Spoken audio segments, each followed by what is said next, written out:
Hi, my name is Arthur Mingo. I reached out to you, some forward this email to you or sent this to you because I'm looking to cast actors in my new film. So before I even get to that, let me give you a little bit about who I am, and then let's talk about the actual project at hand. So again, my name is Arthur Mingo. I'm actually a lawyer by trade. I live in the suburbs of Chicago, and you may be wondering to yourself, how is it that I am directing a film?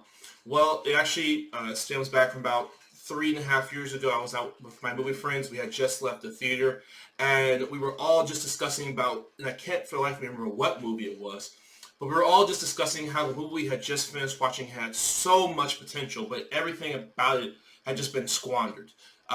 We thought that they had the right cast, but the story and the plot didn't really play to anyone's strengths. And then while we were discussing it, I just sort of got real quiet and started talking to myself about, in my head, what I would have done had I been in charge. I started to think about story, plot, characterization, color palette, lighting, camera. Because to me, and again, I wish I could remember what it was, but I remember thinking, this film, this idea, this premise, there's a lot here, but man, I just wish somebody would have taken the time to really think through the logic of what their characters are doing, and you may have a slightly different ending, but I think you would have a much more satisfying film. So after I had that thought for a while, I told my friends what I was thinking. They were like, well, if you think that, then maybe you might want to be a writer-director. And so I did what everyone else did. I did nothing. I didn't do anything for a few months, but the thought just kept nagging me in the back of my head. Um, and so after a while, I was like, you know what? Maybe my friends are right. I told them that I thought they were right, which they agreed with because they believe that they are right. And then I started to go, okay, well, you know what? I don't want to do something too crazy out of the box. So I started to look at um, old plays that are in the public domain that I could take and sort of transform into cinema for today. And so I found this old English play. It's called The Monkey's Paw. And The Monkey's Paw is the film that we're doing. I've just taken the word monkey out and just call it The Paw. So what is this story about? This story is essentially something that we've all kind of heard before. It's a story about how you get what you want, but you get it with a twist. There's something about it that, at the end of the day, you may regret wanting X or Y or Z. For instance, you may ask to become a millionaire, and then that's when you'll find out that you became a millionaire because somebody ends up T-boning your car, and then the jury gives you $1 million, and now you are a millionaire. You didn't die, but I bet you probably wish you weren't in that car accident, and you probably wish you weren't T-boned. And so that's what this is. This is a story about how this family deals with that. Now, the classic story starts at the very beginning, which is to say the family learns about the paw, they make a wish, consequences happen, and then more consequences happen afterwards. I've actually decided to tell the story in reverse. So this story, much like a lot of films, has three acts. Act one is actually the very end. The wish has been made, the consequences have been paid, and now the family is dealing with it. Act two is when we finally learn the consequences of the wish. And act one is when we learn about the paw and the wish is made. In this film, there are a total of 5 characters. We have our 2 principal characters, and then we have 3 supporting characters. Our 2 principal characters are named John and Florence. They are husband and wife. The supporting characters are named Marcus. Marcus is John and Florence's child. Then we have another supporting character. His name is Thomas. Thomas is Marcus's best friend from childhood. And then we have Victor. Victor is an attorney who works for Marcus's job. John, if I had to do a very quick description of John, John is a man who has a little bit of a taint of arrogance. He believes that he has seen enough in life, has done enough in life, that for the most part, there's nothing that will surprise him or confuse him, and that if everyone just listens to him, he can help them along their journey. Typically speaking, John is not so arrogant as to say, I told you so, but he is arrogant enough to go, I wish you had listened to me because I could have helped you. He's that kind of a guy. And so he is the type of person that if things go wrong, either A, he just won't mention it again, or B, he'll explain away by saying there was something there that I did not know about, and had I known about that fact, I would have been able to give us a better answer and everything would have worked out well. His wife is named Florence. Florence is somebody who has, for the longest time, wanted to be a mother. She defines herself by being a mother. She's very happy to be a wife. She enjoys being the daughter of her mother and her father, but the thing that really gives her joy and gives her pleasure is being a mom. And things happen in the story, and she is no longer a mother, and now she doesn't know what to do, because being a mother is what she's been doing for the last 20 or 30 years. It has defined who she is. So much of her personality is wrapped up in being a mom, and now that she's no longer a mom, she doesn't know how to cope with this new reality, and her husband is trying to do everything that he can to support her. The three remaining characters are Marcus, which is their child.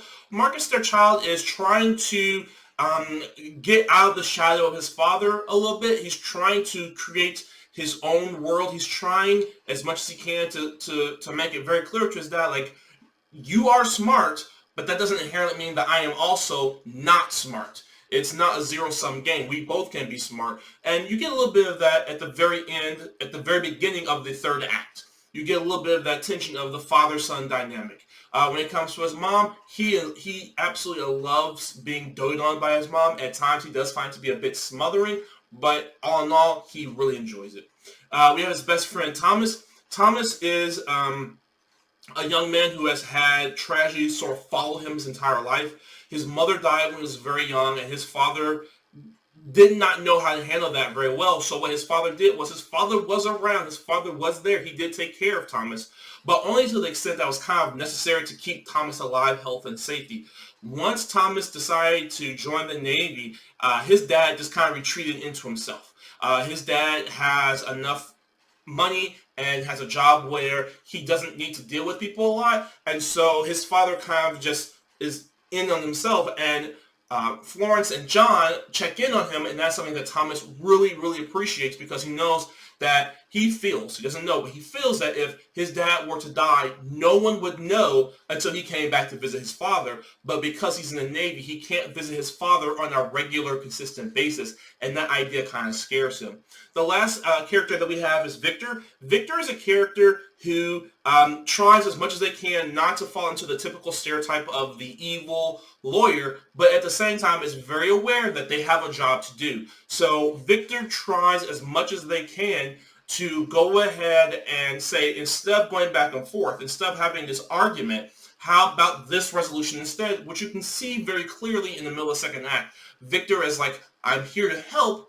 Also, this is the best way for me to help you. You should take what I'm giving to you. So these are our five principal characters. Of our five principal characters, I would say that John and Florence, for those particular characters, I am looking for a male for John and a female for Florence. For the remaining characters, Marcus, their child, Thomas, the best friend, and Victor, the attorney, I do not care at all whether it is a man or a woman.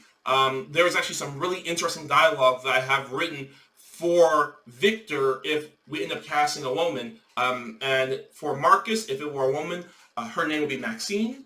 If Thomas were a woman, her name would be Tina. And if Victor was a woman, Victoria. So we're basically keeping the same names, just the masculine and feminine version of those names.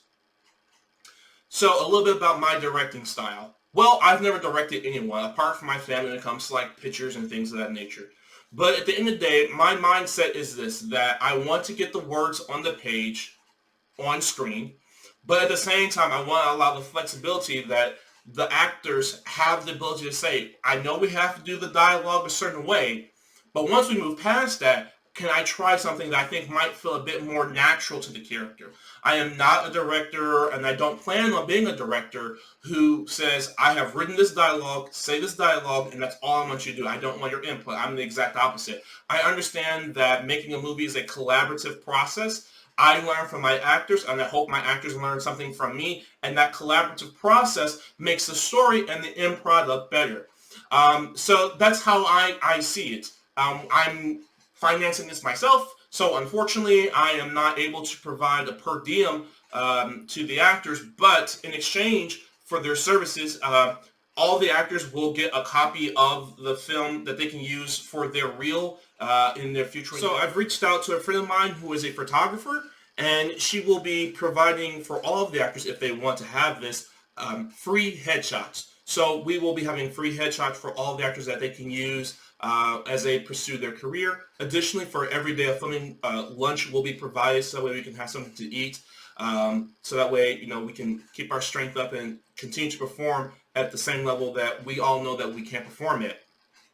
Last but not least, after we finish with the casting call, we're going to begin our tech call. So if you or someone you know is really interested in working behind the camera, they can reach out to me now, although I haven't really put out the call for the tech call yet. That is always an option. If they want to email me, or if you want to email me about that, my email address is thepaulfilm@gmail.com. I hope I've answered all of your questions about the story, about who I am, about the different roles. If you have any questions, please feel free to email me. Again, my email address is thepaulfilm@gmail.com. I look forward to working with you all. Thank you so much and have a great day.